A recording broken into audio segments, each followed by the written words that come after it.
Have you ever had that feeling, like something's just not right? Like a little voice in the back of your head saying, hey, pay attention. That's what we're diving into today. Those situations that start out totally normal, even mundane, and then bam, something happens that just completely throws you off. Yeah, those undercurrents, right. The stuff lurking beneath the surface, waiting to catch you off guard. Exactly. And today we're exploring a story that really hits on that. We've got this narrative piece about Claire Redmond. She lives in this quiet town, Maple Falls, Washington. Sounds idyllic, right? Peaceful, small town vibe, probably knows all her neighbors. Yeah, exactly. Picture this. Claire's recently divorced, kids are all grown up and out of the house, and she's looking for a little extra income, so she decides to rent out her basement apartment. Seems pretty straightforward. Smart move, really. Turn unused space into some cash. Right. And she finds this tenant, Eli Mercer, who seems like the perfect renter. Polite, keeps to himself, pays his rent in cash, always on time, like dream tenant material. Sign me up for a tenant like that. No complaints, just steady income. Seriously. But here's where things get interesting. As we dig into Claire's story, you start to see these subtle little clues that something's not quite adding up. It's a real lesson in trusting your gut, even when logic tries to tell you otherwise. It's that whole idea of intuition versus reason, right? Sometimes our gut knows things before our brain can even process them. Okay, so let's talk about the first signs that things weren't right with Eli.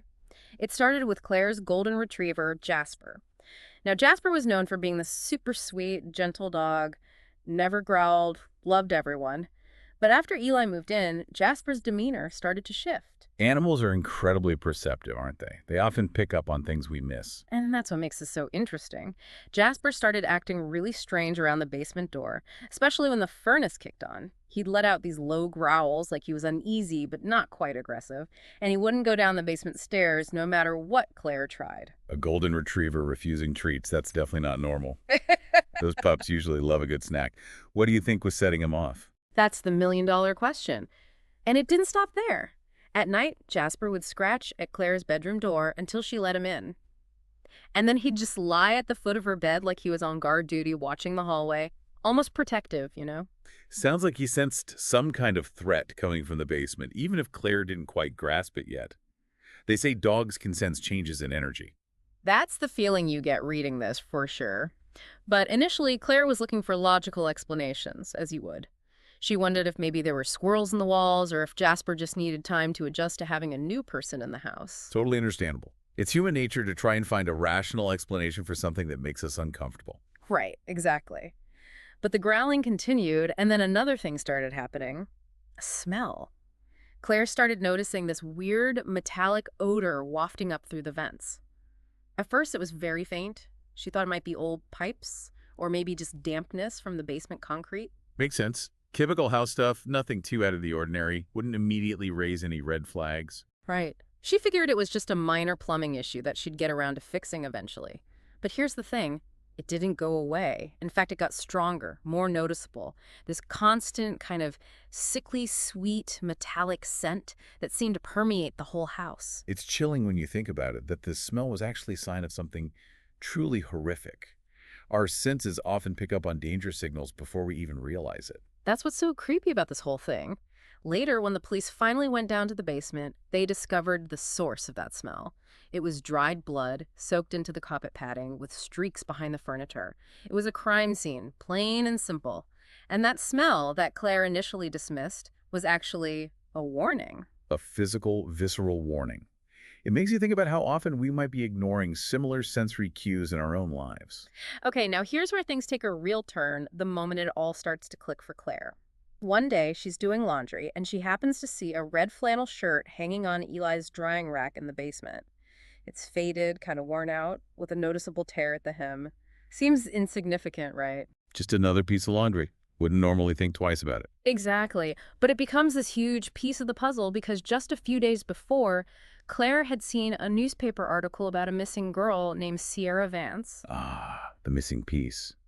Sometimes those seemingly small details can be the key to unlocking the whole mystery. Exactly. So Sierra Vance, she's 19 years old, seems like a really smart, capable young woman, a little sarcastic, a little witty, worked the late shift at a diner in the next town over, and always took the same route home. And here's the thing, she always texted her mom as soon as she got home, every night, without fail. So a creature of habit, a routine that everyone relied on. When that routine breaks, that's when the alarm bells start ringing. Absolutely. And one night, that text never came. Her mom knew instantly something was wrong. The local news picked it up. Sierra Vance, missing, last seen at work. They even published a grainy photo from a convenience store security camera. It showed Sierra at the store late that night. You could see her backpack, and she had this red flannel shirt tied around her waist. Okay, so we've got the red flannel shirt in the picture. Is this where it connects to Eli's laundry? That's exactly it. The article even mentioned that the shirt had a tear at the hem. Now, Claire, she vaguely remembers seeing a red flannel shirt hanging in Eli's basement. Just a quick glimpse through the vents in the door a couple weeks before. Ah, a flashback. It's amazing how our brains store these seemingly insignificant details, and then they pop up later when we need them. Seriously. At the time, she didn't think anything of it. Red flannel shirts, they're pretty common. But that little detail, that tear in the hem, it must have stuck with her subconsciously. Because when she saw that photo of Sierra, it all came flooding back. I bet she went straight back to that newspaper, looking at that photo over and over. Oh, she did. Zoomed in online, even printed it out, and circled the tear with a pen. She couldn't shake it. And when she compared that mental image of the shirt in Eli's basement with the one in the photo, it was like a light bulb went off. She just knew. From that point on, I bet the basement took on a whole new meaning for her. Not just a little creepy anymore. Downright terrifying. It's like the basement transformed into this ominous, unknown space in her mind. She couldn't escape that feeling of dread. Now, there were other things that fed into this growing sense of unease, too. Like, early on, Eli asked if he could change the lock on the basement laundry room door. He said he had some sensitive equipment down there and he didn't want anything to happen to it.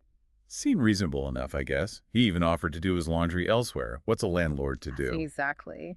Claire, trying to be accommodating, agreed. She even went to the trouble of having a smaller washer-dryer installed upstairs, even though it was a pain. Trying to keep the peace, make things work, not realizing she's dealing with someone who's anything but peaceful. Right. But over time, that locked door started to feel less like a minor inconvenience and more like a symbol, this physical barrier, this wall of secrecy.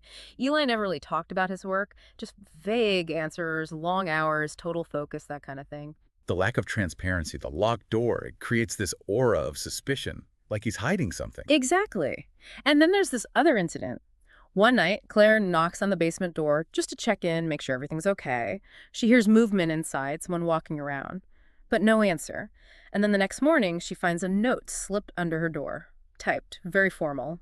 It said, "Please knock next time. It's important I'm not disturbed while I work. Thanks for understanding." Cold, impersonal. And the thing is, she did knock. He knew she was there. It's like he was deliberately trying to intimidate her. Oh, it was totally a power move. And you know what? After that, Claire couldn't sleep. Started locking her own bedroom door every night. She kept finding herself listening for any sound from the basement. The silence was deafening. Her whole world shrunk. Her own home became a source of fear and anxiety. And here's the kicker. It turns out Eli Mercer, the perfect tenant, didn't actually exist. No driver's license, no social security number, no online presence. He was a ghost. A total fabrication, vanished into thin air. Not quite. They ran his fingerprints and they got a hit. He was a match for a guy named Daniel Cordell, wanted for questioning in a cold case from 2017. His girlfriend disappeared. He skipped town before the police could question him. No charges were ever filed, but he was definitely a person of interest. So we're not dealing with just a creepy tenant. This guy's got a history, a pattern of behavior. And that's what's so scary. It turns out he'd been moving around for years, using different names, always renting basements in quiet towns, always paid cash, avoided leaving any kind of digital trail, changed his name so often it's almost comical. It sounds like he knew exactly what he was doing, covering his tracks, staying one step ahead. Like a professional con artist, almost. So Claire called the police, and they found him that same night, just walking along the edge of the woods near her neighborhood. They arrested him, and he didn't even try to run. He just sighed and said, "Get this. She ruined everything. I was almost done." Chilling. Absolutely chilling. Talking about Sierra like she was an inconvenience and almost done. What does that even mean? What was he planning?